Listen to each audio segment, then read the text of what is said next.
Welcome to the channel where legends sleep. Tonight's story takes us to the wine-dark shores of ancient Troy, where the Greeks whispered of a warrior so magnificent, so terrifyingly alive, that even the gods paused to watch him burn. This is a tale drawn from the oldest threads of Greek mythology, woven long before history knew how to hold its breath. A mother who dipped her infant son in sacred waters, believing she could cheat what the fates had already sown. A hero who chose glory over a long and quiet life, not knowing that glory and sorrow are always the same thread. There is a golden arrow somewhere in this story. There is a heel. There is a war that lasted 10 years and a man who could outrun any enemy, that is, except the one already written in the stars above his cradle. So lie back, breathe slowly, and let the ancient world take over.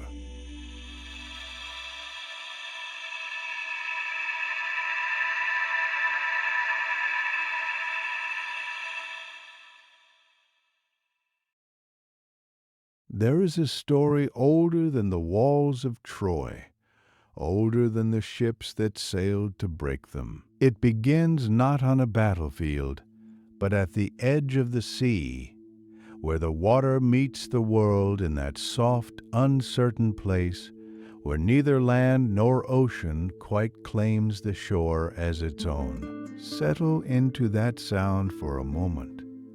The slow pull of the tide, the hush of foam drawing back across dark sand.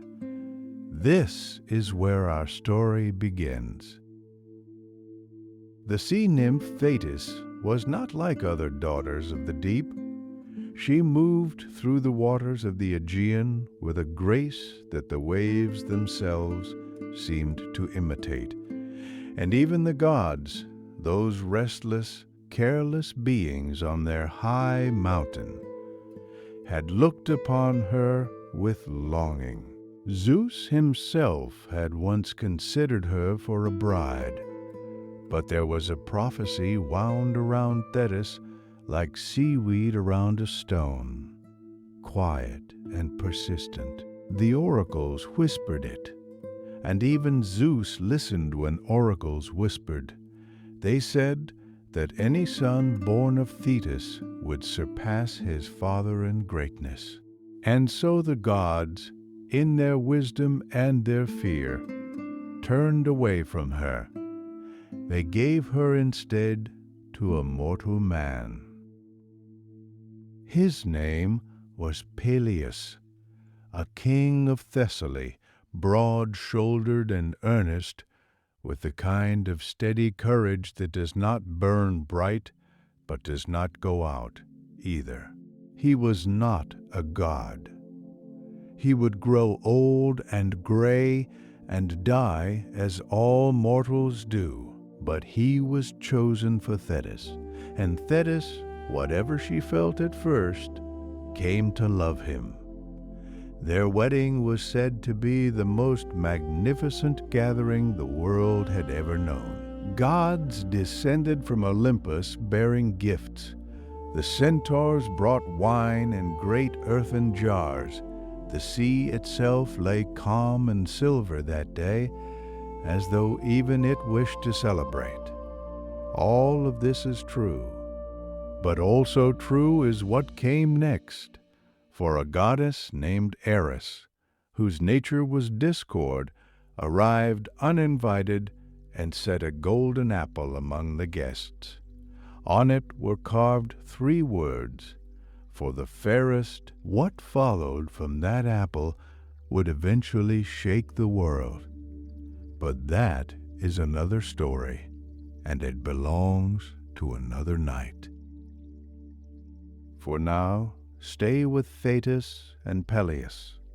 Stay with the tenderness of what grew between them, in their home near the sea, In the years before the great grief came, when Thetis learned she was carrying a child, she felt something shift inside her, not just the life growing there, but something older and deeper. She was a nymph. She understood the language of fate, the way a sailor understands weather.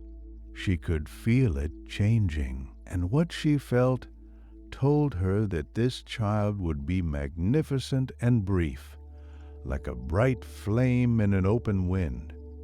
The prophecy had always been there, patient as stone. Her son, the oracles confirmed, would have a choice.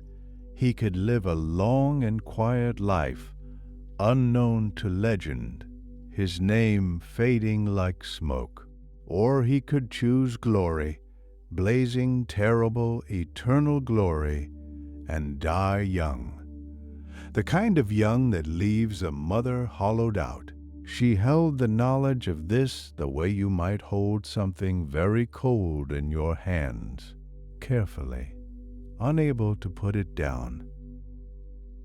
And so, when the child was born, when she first looked upon that small, furious, perfect face, Thetis made a decision, not the calm decision of a mother. She would cheat fate itself if she could. She would make him invulnerable. She would find the one thing in all the world that could hold death at bay, and she would use it. There is a river that runs beneath the living world, deep in the realm of shadows. Its name is the Styx. The gods themselves swear by it, the most sacred oath they know, because its waters carry something absolute in them, something final. It was said that to be touched by the Styx was to be sealed, made permanent, made proof against ordinary harm. Thetis carried her infant son down to that dark shore. No mortal record tells us exactly how she descended, or what the river looked like by its own lightless banks. Perhaps it was silent. Perhaps it murmured with the voices of everything that had ever been lost. She waded in, the cold black water rising around her, and she held Achilles by his heel. One small heel cupped in the circle of her fingers, and she lowered him in. The child did not cry. Perhaps even then, even as an infant, something in him recognized the weight of what was happening.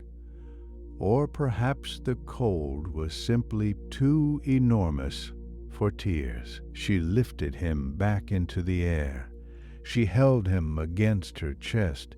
She told herself it was enough, that she had done what could be done, that the small place where her fingers had been, that tiny heel never touched by the black water, was nothing. A detail. Surely fate would not find something so small. But of course, she knew better. She was a nymph of the sea. She knew that the sea finds every crack. Still, she wrapped him warmly. She carried him home through whatever dark passage leads back from the kingdom of the dead to the kingdom of the living. And when Peleus saw her face, he did not ask where she had been. He simply held out his arms, and she placed their son into them, and the child made a sound, small and warm and terribly alive. They named him Achilles, and the world for a little while longer continued on as though it did not yet know what that name would come to mean.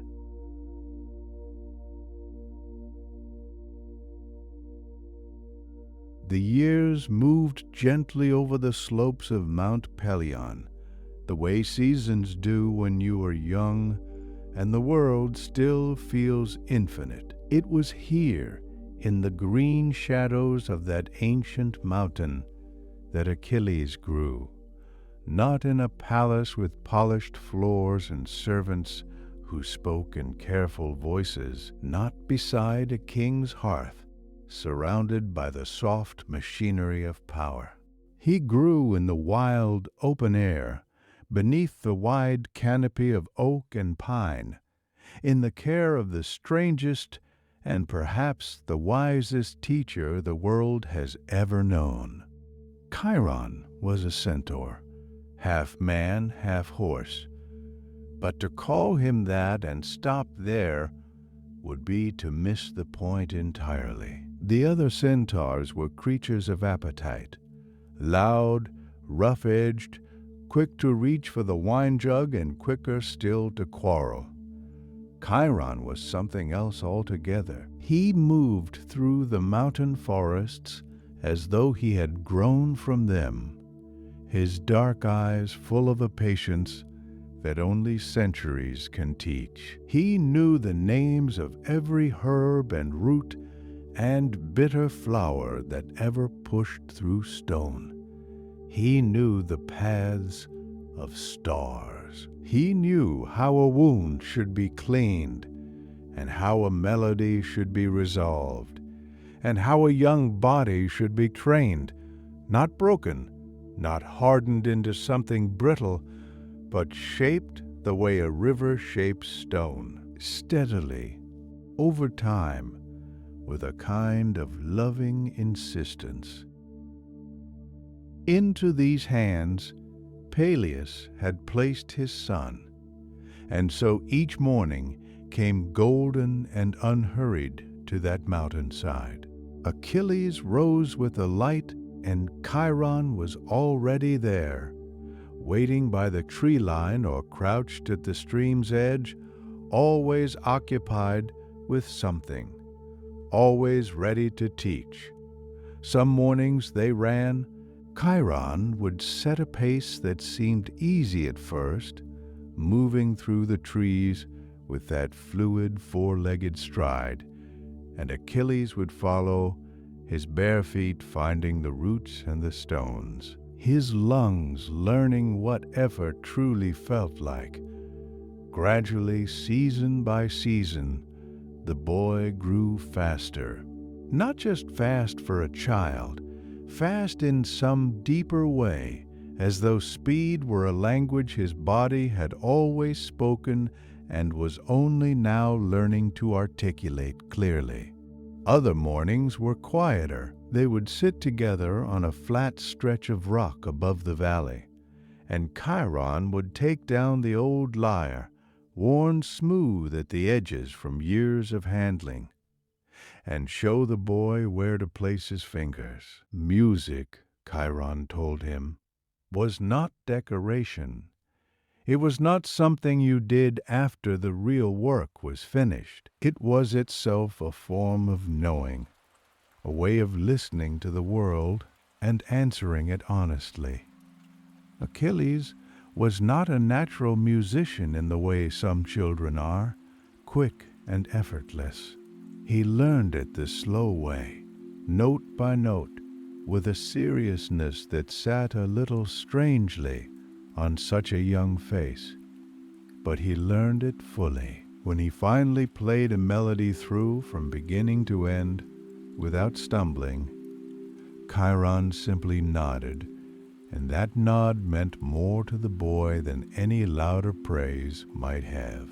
Then there were the lessons in healing, how to press a poultice against a wound, how to read the color of fever in a man's skin, how to know the difference between pain that asked to be soothed and pain that asked to be endured.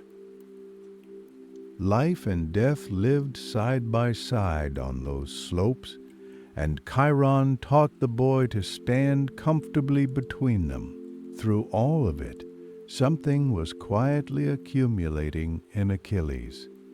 Not just skill, but a kind of gravity, a weight of self.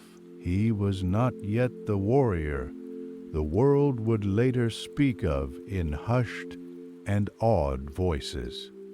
He was still a boy who laughed easily and ran recklessly and sometimes fell asleep in the afternoon sun with his cheek pressed against the warm stone. But there was something in his eyes, even then, a quality of attention, a stillness behind the brightness, that made older beings pause when they looked at him.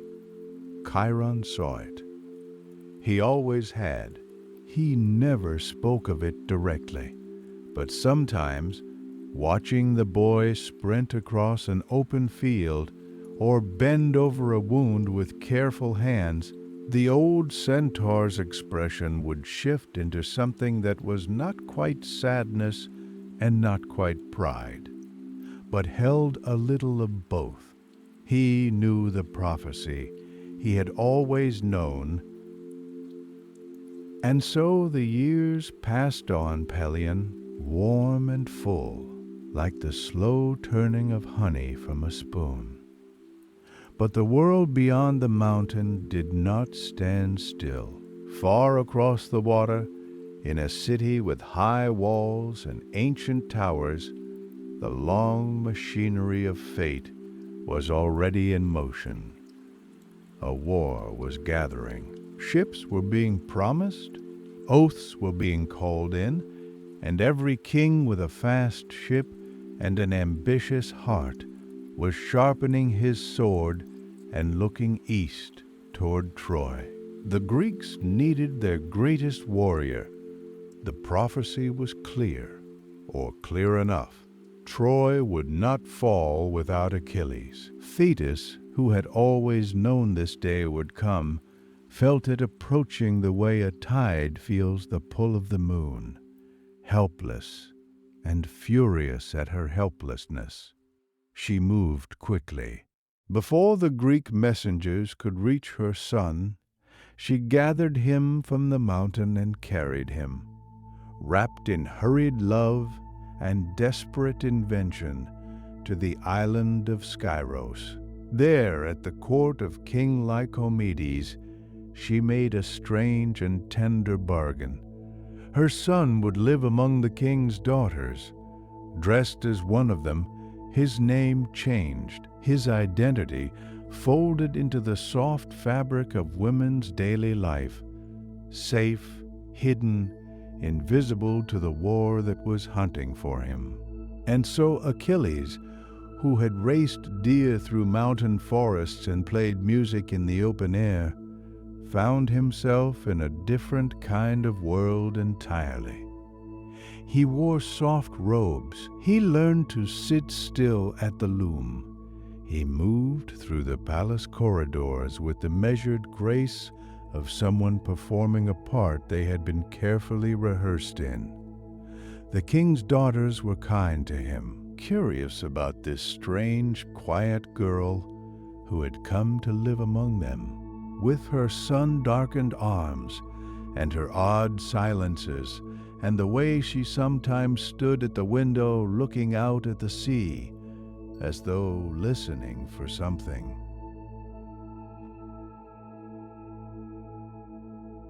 There was one among them, Deidameia, the eldest, who watched him more closely than the others.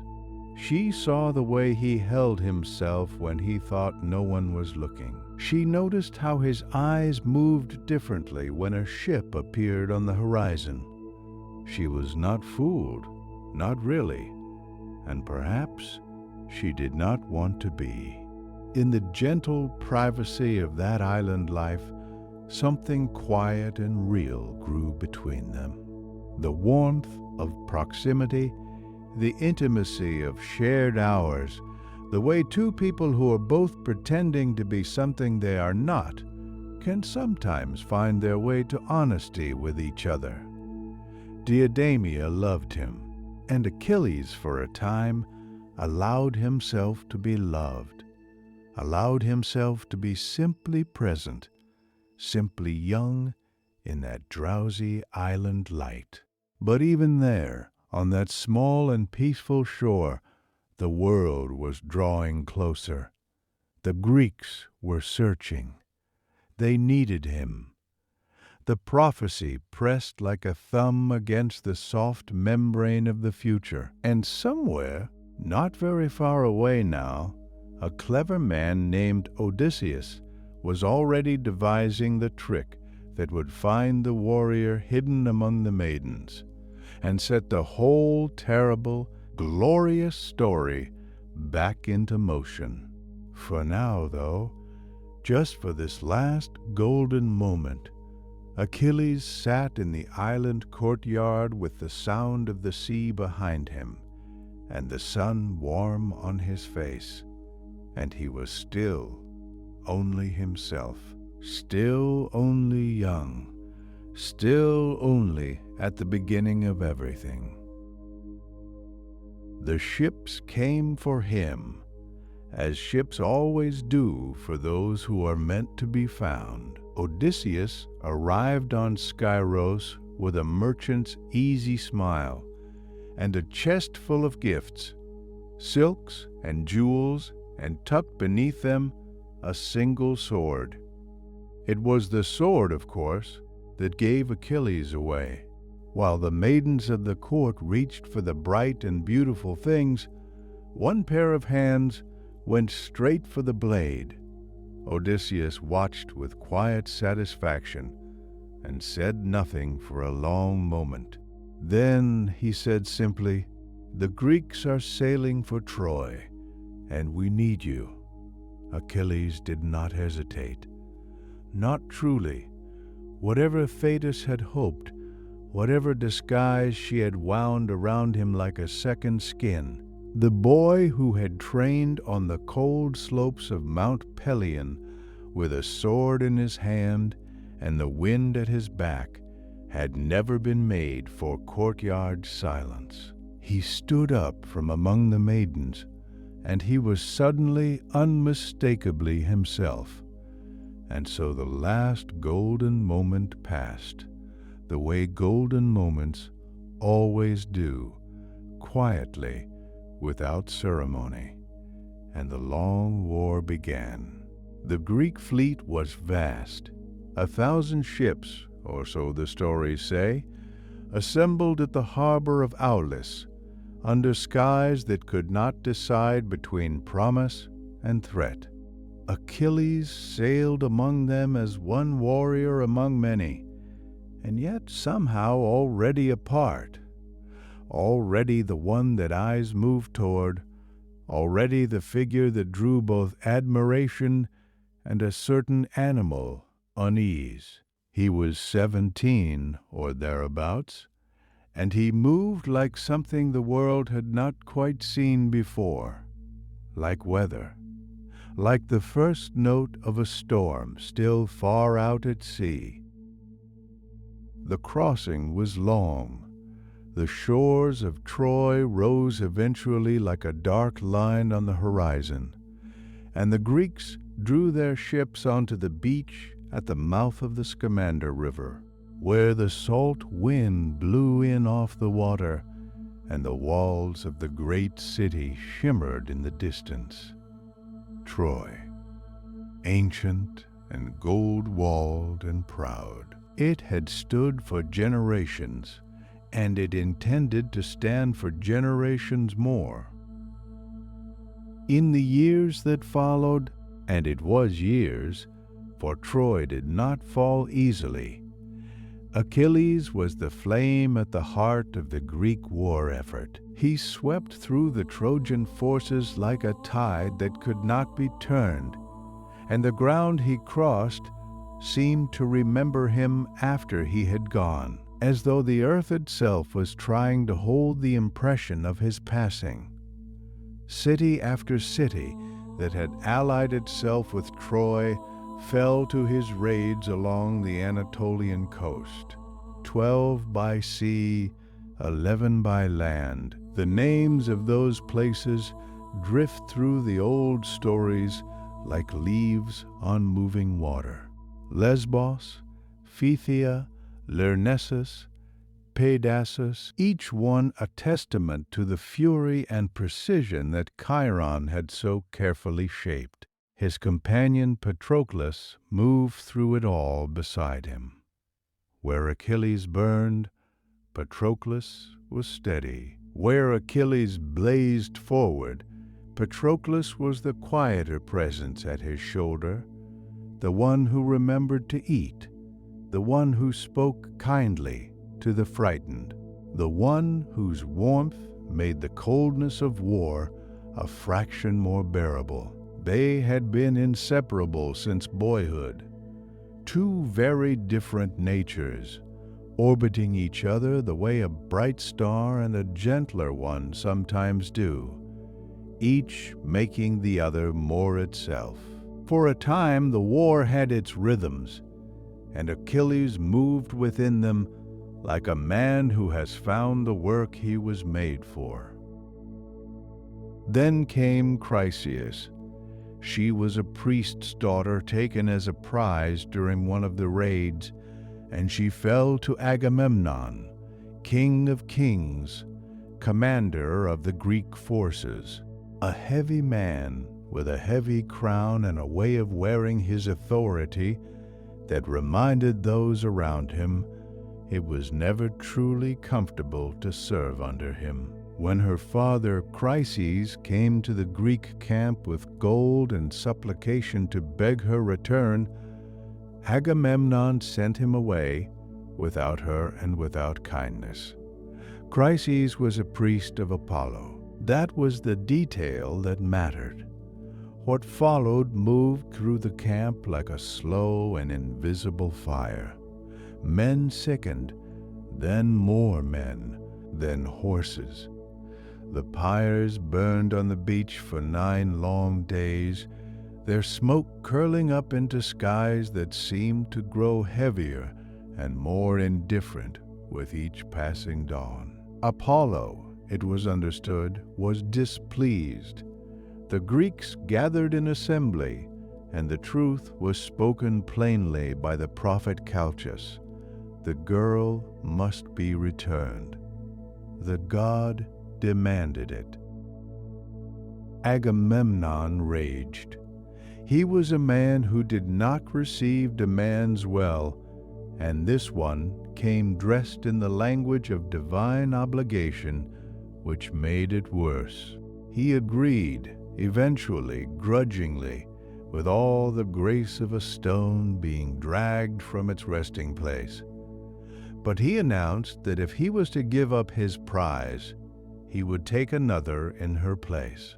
His eye moved across the assembled Greeks and settled with the particular cruelty of power looking for somewhere safe to land. On Achilles. He would take Briseis. She had come to Achilles in the aftermath of Lyrnessus, a city that no longer stood because he had unmade it. She was a captive, as the laws of that brutal world reckoned these things, and yet something gentler had grown up between them in the months since. Something that Achilles, who was not always gentle, treated with a care that surprised those who watched him. Briseis was not only a possession to him, she was a human being whose suffering he had seen, and whose company he had come to value.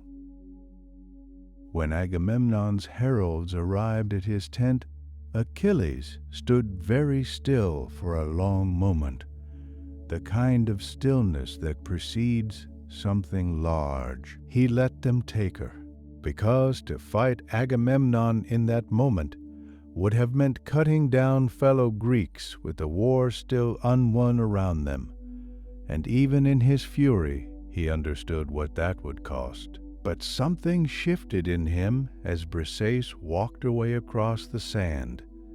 Something that had been warm turned cold, and something that had been obedient turned to stone. He went to the shore, where the sea was gray and restless, and he called out to his mother. Thetis came up from the water the way she always did.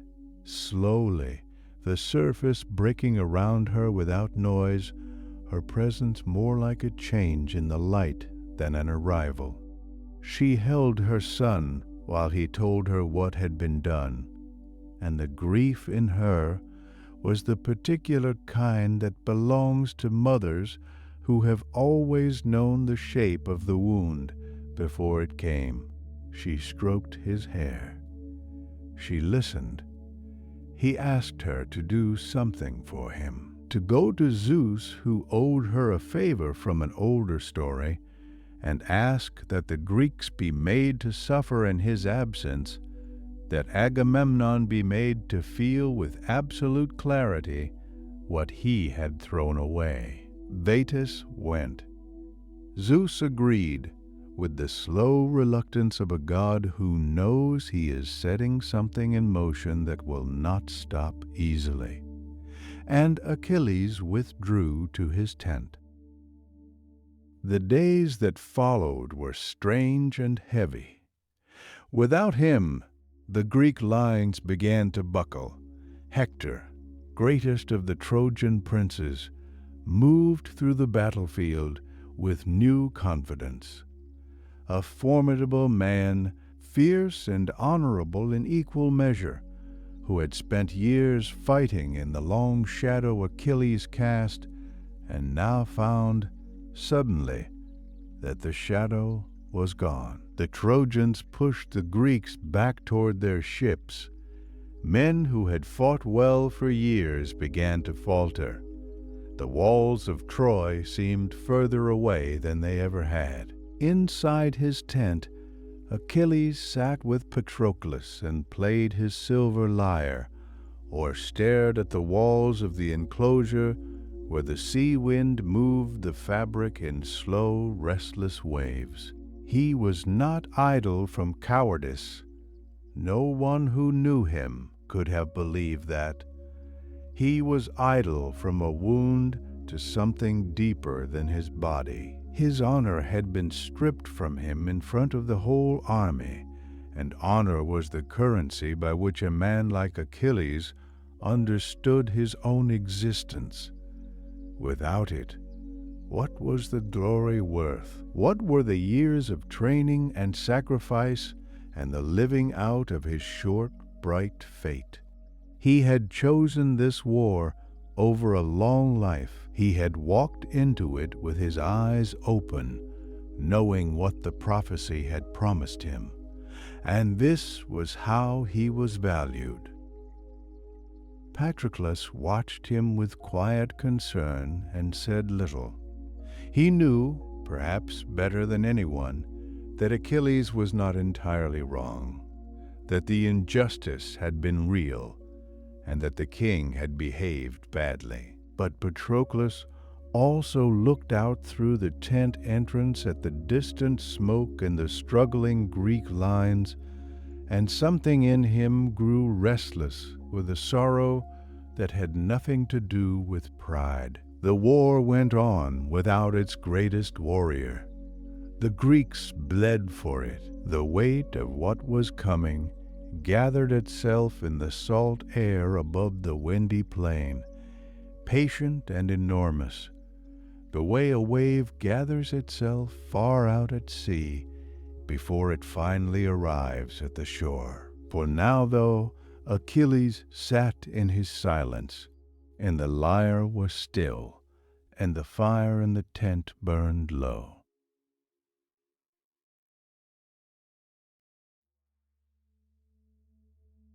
Days passed, then more days, the kind that blur together under a hard sun, each one carrying its own toll of blood and loss. From the shore, Achilles could hear it, the crash and groan of battle, the distant cries that rose and fell like the tide. He did not go. He sat with his silence as though it were a companion in its own right, and the lyre rested untouched beside him, and the fire in the tent was rebuilt each night and allowed to die each morning. But the Greeks were faltering badly now. Hector, great prince of Troy, had driven them back to the ships, not metaphorically, not as a matter of territory on some wide plain, but truly, literally, to the ships themselves. The smell of burning pitch was in the air. The Greeks were fighting with their backs to the sea, which is the oldest and most desperate kind of fighting there is. Men who had sailed from their homes years ago with bronze and ambition were dying in the shadow of the very vessels that had brought them here. It was Patroclus who could bear it no longer. He had stayed close to Achilles through the long withdrawal. He had sat with him, eaten with him, watched the same horizon. But Patroclus was made of a different kind of sorrow than Achilles, softer at the edges, more permeable to the suffering of others. Where Achilles had sealed his grief into rage and turned that rage inward like a blade held against his own chest, Patroclus felt the pain of those around him as though it were his own skin being cut. He came to Achilles with tears already on his face. This was not weakness. This was a man who had held himself together for weeks, who had watched friends die, who had said nothing, and who had finally reached the place past which silence becomes its own kind of betrayal. He asked Achilles to let him go, not to fight in his own name, but in Achilles's. He would wear Achilles's armor, that famous bronze, blazing and terrible, known to every man on both sides of the war. He would ride out with the Myrmidons at his back, and the Trojans would see the armor and believe it was Achilles himself returned to the field, and the fear alone might turn the tide, push them back from the ships, buy the Greeks time to breathe. Achilles was quiet for a long moment. Then he agreed. This is the part of the story that weighs the most, even now, even told across so many centuries. Because Achilles loved Patroclus more than he loved the war, more than he loved his own glory, perhaps more than anything else the world had given him. And yet he let him go, whether it was pride still clinging to the edges of his refusal to fight himself, or whether he genuinely believed the ruse would work and bring Patroclus home safely. Perhaps even Achilles, deep in that tent, could not have said. He gave him the armor. Piece by piece, the bronze was settled onto Patroclus, and for a moment, just a moment, it fit him. He looked like a hero. He looked, in the afternoon light, like the kind of man that songs are made for. Achilles had only one instruction: go to the ships, drive the Trojans back, then return. Do not push to the walls of Troy. Do not let glory pull you further than safety allows. Patroclus promised. The Myrmidons rowed out, and it worked. At first, the sight of that armor, catching the sun, moving with speed and purpose, the Trojans faltered. Panic moved through them like wind through tall grass, that rippling, instinctive fear. They fell back. The ships were saved from the fire. The Greeks rallied behind Patroclus with a relief so enormous it had the texture of joy. But then the momentum of battle took hold, the way it always does. Patroclus pushed further. He could not help it. The Trojans were running, and he was winning, and there is something in the human heart that cannot stop at enough when more seems possible.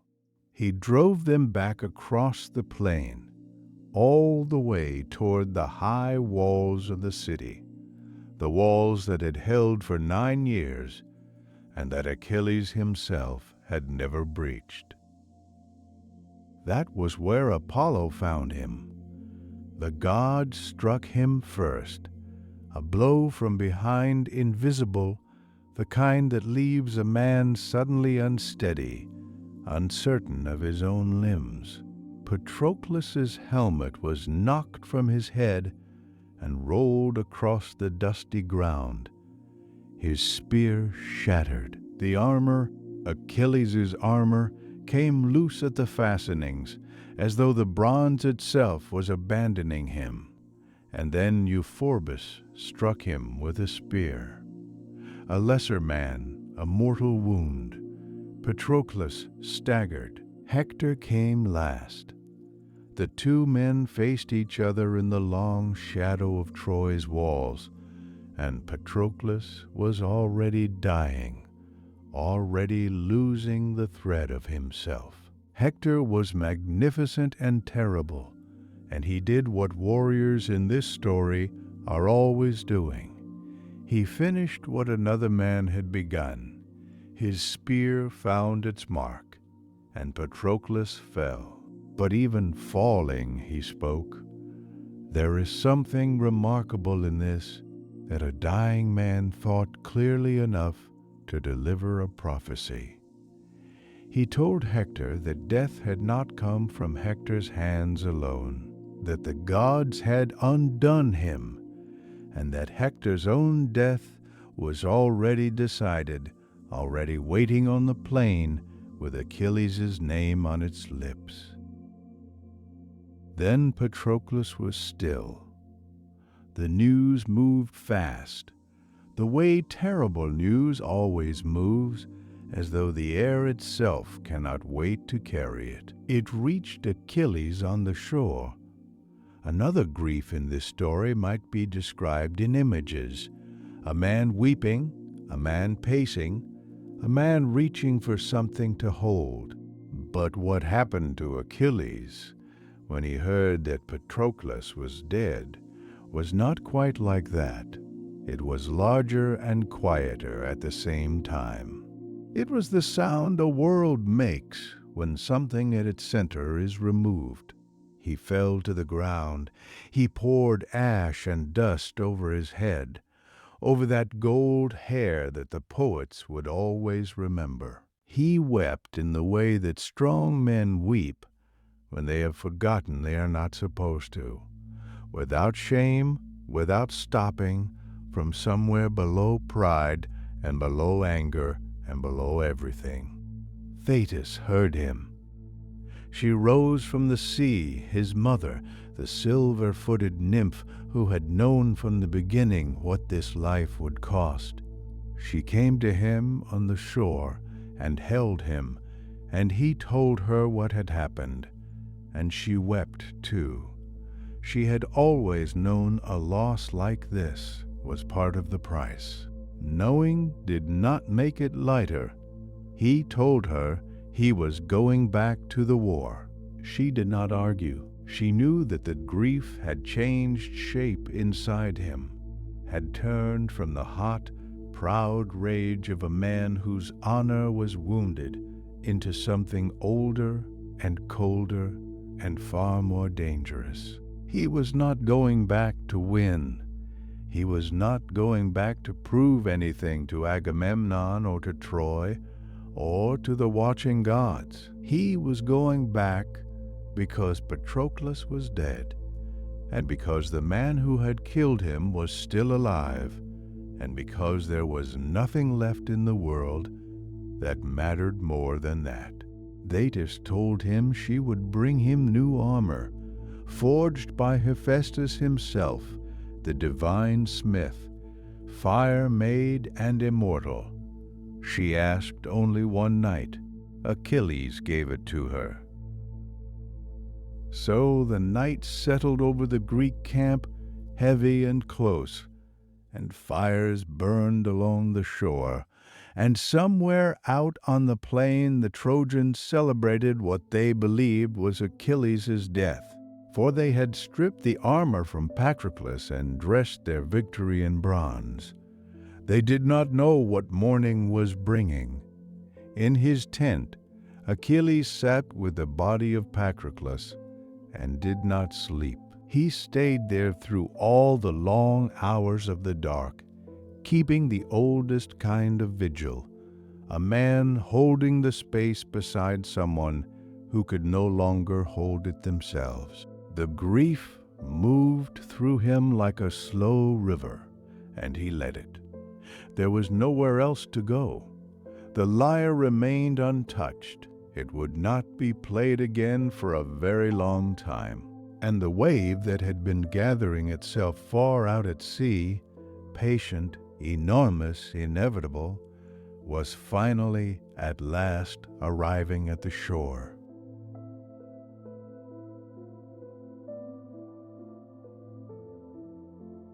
He went back to war the way a storm returns to the sea, not with fury now, but with a terrible, quiet purpose.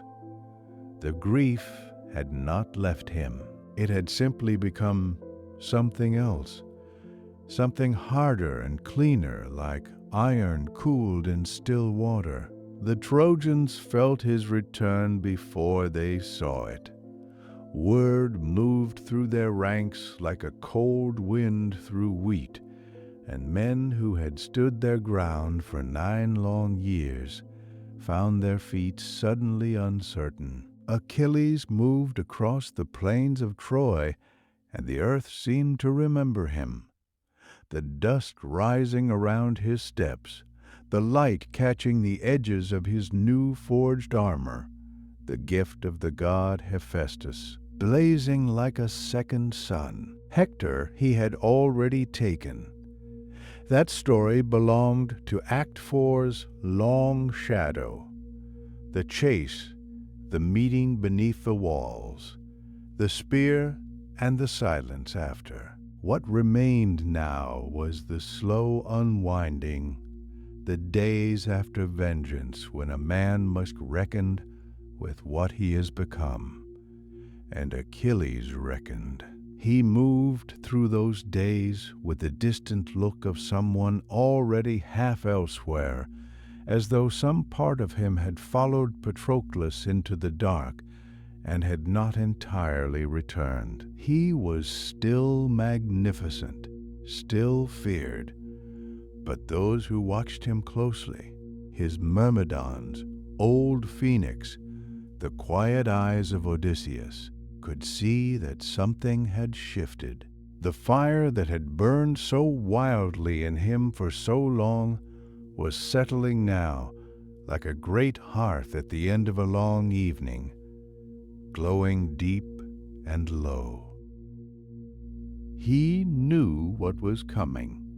He had always known. His mother had told him, years before, on a shore much like this one, the prophecy laid out as gently as she could manage, her silver hands in his hair. A long life, or a short and glorious one. He had chosen, and he had never once regretted the choosing. But now, standing at the edge of his story, he understood the weight of that choice in a way the young boy on the shore could not have. It was not fear he felt. It was something more like readiness. The arrow came on a day when the light was golden and the sea beyond the city walls was the color of old bronze. Paris drew the bow. Paris, who had never been a warrior's warrior, whose beauty had started this whole long war. And it was Apollo who steadied the shaft, Apollo who breathed direction into its flight, guiding it across the battlefield with the cool and patient attention of a god fulfilling what had long been written. The arrow found his heel, the one place the river Styx had never touched, the one small shadow in all that brightness. Achilles fell slowly, the way a great tree falls, with a sound that seemed to arrive after the moment itself, as if the world needed a breath before it could absorb what had happened. His companions rushed to him. Around them, the battle continued, as battles do, indifferent to the enormity of what had just occurred. But for those nearest him, time moved differently. It moved the way it moves beside a deathbed, carefully, as though trying not to disturb something precious. He did not rage against it. He lay on the warm earth of that foreign shore, and he looked up at the sky, which was very blue and very still, and he let it happen. Then the world grew quiet around him, and he was somewhere else. What the living cannot easily imagine is how gentle it was. The crossing, no darkness, no cold corridor, simply a gradual softening, like the moment before sleep, when the edges of things lose their sharpness and the body remembers how to let go. He walked, or something like walking, and the ground beneath him was soft with long grass, and the light was neither day nor night, but something between, warm and unhurried and silver gold, like dawn seen through closed eyes. The air carried the faint scent of meadow flowers and something that reminded him of the slopes of Pelion long ago, of mornings when Chiron would set him loose to run, and the whole mountain was his, and the sky went on forever. And there, ahead of him, among the others who had come to this quiet country, he saw a familiar shape, a familiar way of standing, one hand raised in welcome, a smile he had not seen in what felt like a lifetime, but recognized the way you recognize the sound of your own name.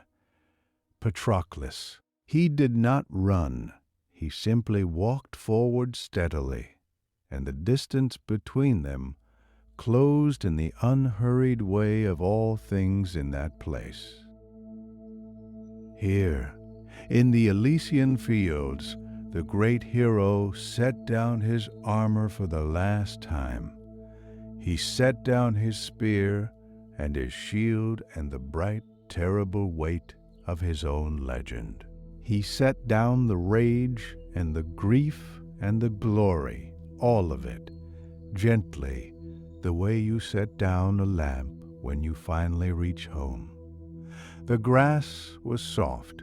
The light was warm.